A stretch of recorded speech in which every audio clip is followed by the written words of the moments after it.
All right, guys, coming at you with another video right quick. Gonna be a quick and easy one today. If you guys watch my other videos, you know I'm a huge fan of these charging ports from Amazon. Waterproof USB dual charging port. Goes straight to the battery is how I do it. Now, sorry guys, I'm filming with the cell phone today. The GoPro's at the house, so bear with me. Anyway, I've got one on the CT over there. I'll show it to you. I think I've done another video on it, but let me show it to you right quick so you kind of get the idea. So I'm running a GPS, pretty much trying to find needles in haystacks on these trails out there, and I always like to find things off the off the beaten path. So the Gaia app's what I use. But anyway, this is wired straight to the battery, on off. A lot of people prefer to put it on the headlight switch so it's on only when the switch is on. Perfectly fine, that's fine. I did this because I have a little USB flashlight that I like to charge at night or during the day sometimes when the switch is off at the campground. So that's just kind of why I do it. Now this is a marine grade charger, so you put this down if you're going to be in the rain or in water, and you're not going to get any water inside there. So I'm a fan of those things. They're cheap. You can get a dual pack on Amazon. I'll put a link down there. Excuse me. I think they're $18. So, all right. So when installing this is a Royal Enfield specific video today, and I'll try to keep fingers out of it if I can. It comes with its own harness, okay? And it's always too short, especially if you want to run it straight back to the battery. You know, you're going to have 3 or 4 feet. And it does come with quality ends on there, you know, so I like to use that part of the harness. So what I do is I just take a small gauge wire. This doesn't have that many amps, 3 amps at the most, I think, and I just put heat shrink around it. And that's and then I have these GM connectors that have solder and stuff inside of them, and you crimp them down and then solder, and they have their own heat shrink. So let's see if you can see that. Yeah. All right, so the heat shrink will help protect if it runs underneath the frame rail or beside the factory harness, you know, if it keeps it from rubbing on anything. Now, the most important thing you want to remember, though, is you're going to put a fuse as close to the battery as you can get it. So, but I wanted to do this video just for the Royal Enfield for you guys, you know, and not necessarily strictly for it, but this one particular thing that I found just now is cool for this bike. So if you have one, you want to put a charging port in it, what I'm going to do is I'm going to just go simple. I want to ride some today, so I'm going to go ahead and get this thing gone and done and fixed. I'm going to mount it right here with zip ties. So this thing right here is pretty rigid. It's just a cable holder. And I just come up with a plan. I'm going to put it right here. You know, all my other bikes, this actually pivots with the handlebar, so no big deal. You just got to leave a little bit of extra wire. Now, I think it would be cool to mount it up here with the gauges or something back in there.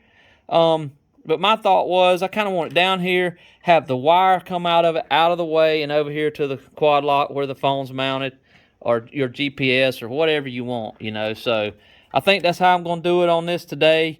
But here's the main goal that I wanted to show you guys with the video. All right, so I like to try to run the wire with the factory harness if possible. And I had this huge zip tie laying around. So if you have anything flat, plastic, I guess like if you have an old wiper blade laying around, you can take that wiper blade apart, the rubber part, and they have little thin metal pieces in them. Maybe a coat hanger. I think it needs to be kind of flat, though. And insert it to the right of that bolt, and it'll ride the frame rail all the way up and come out perfectly right there. You guys can see it. I've already got the harness taped to it. So I'm probably going to run right down here with this factory cable. I think this is probably the throttle cable if I had to guess. And run right with it. I may even snap the throttle cable out of its holder and put the wire back in there behind it maybe, and then we'll come out right here where we want to be perfectly. So we're going to be right here with the wires going to come down. I'm going to leave a little bit of loop in it, keep it off of everything with zip ties. Zip ties are your friend. All right, so what we want to do is kind of keep this wire unrestricted as we pull it. and we're going to pull that through so we have enough to hook to our battery. So on the Royal Enfield, the battery's going to be right here. It's going to be pretty easy, I think, to hook to it. Again, can't stress enough, make sure you put a fuse here as close to the battery as you can, because that whole length of that wire could be shorted and it could burn your whole bike up. But if it's here and shorts, you'll blow it and you'll be good. All right, so what we're going to do is gently pull this to us here. And if we get hung up in there, we're just going to be gentle, not try to get too rough with it. All right, so here we go. I'm going to ease this down. This is hopefully how simple it's going to be. Pulling that harness really gently, and let's see if it's going to come out here. It may try to hang a little bit right there at the end, but there it is, guys. Mosquito in here. There it is, and we'll just gently pull it through until we still have enough. And you can, it's not really tight under there, so you can just gently pull it, and you'll be able to pull it out and back and adjust what you need. So there we go, guys. That's how easy that's going to be. Like I said, I'm going to run it right under there, and I'll get this mounted up, and we'll come back, and I'll show you guys. All right, stand by. All right, guys, here we are back. Just the brutal, honest facts, I guess, as I had riding on my mind today. So I absolutely couldn't run this wire and feed this through here and mount this up. So I attempted to put it here where we talked about, and it was a little tight turning it. So I was a little bit worried about the wire getting in the hitting and getting in the way and stuff. So what I ended up doing is putting it right here, which I think it looks good. It's pretty nice. It's kind of pretty rigid with a zip tie. Let me see if I can come around here and I'll show you guys how I did it. So I basically just ran the wire like we talked about the exact same way, except for I actually put it in a factory holder right there and put a little piece of loom over it, and then I actually just zip tied it right there to that factory cable. I believe that might be the Speedo cable. I'm not sure. Hopefully I don't have to find out too soon. I hope I can just ride this and not have to work on it. But anyway, I got it hooked up and working. I'll show you guys exactly how I did it at the battery. And that's just zip tied to the stay for the instrument cluster. Didn't have to fix it, pull on it hard or anything. And I just left these wires down here kind of just where they can kind of float around right here. It shouldn't hurt anything. It's just like factory, basically, just like this wire. So, all right, so I did that. Got that mounted up. It's working. And like I showed you, we run this wire under here. I added an inline fuse, hooked it straight to the positive. Now, I don't know how much work you guys do or don't, but I always try to take the negative off first and get it out of the way so you don't arc anything. As long as that's off, you're not going to have power here at all. So first thing I did is got that out of the way. I did all my positive wiring. So basically, it's just a spade just like the negative there, but it's red. And I put it under the battery and ran it right to the... this one here had a white tracer, so I just used it as positive. If you want to do two different color wires, that's fine. It's just something I had laying around. And put two more of those those butt connectors with the heat shrink on them. Zip tied it to the factory harness twice, here and here. And then lastly, we connected I went ahead and made this harness up on the negative side here, and then hooked it straight to the battery on the negative, and that's done. So I've got a spare one of these little glass fuses. This actually came with the charging port, so I don't care much for those glass fuses, and I normally change this out to a spade type fuse holder, but this will be fine. I have a couple of those extra ones. I think they're 15 amps. Now I've read that Royal Enfield has some battery issues, so we're going to find out. Maybe might do a AGM battery in it eventually if it tries to give us any trouble. But anyway, so we got this short. This actually came with my GoPro. This little short cable here. And I'm just going to hook it straight to the phone when we go riding. Should be good. Just remember, if you do this straight to the battery, always check this make sure it's off so it don't kill the battery. So I don't think this is going to get in the way. Matter of fact, if I had to get a longer one, I will, if it's in the way of my gauges and stuff and route it under the bars or something. But I think it's going to be fine, guys. I appreciate you watching. if you got any questions, leave them down there in the comments, and be glad to answer anything I can. And again, this is kind of a specific to the Himalayan today. I just wanted mainly to show you guys, if you're going to run a wire from the battery up front for lights or that charging port or anything, you can always just use that little flat zip tie that I did. I looked under there from the bottom.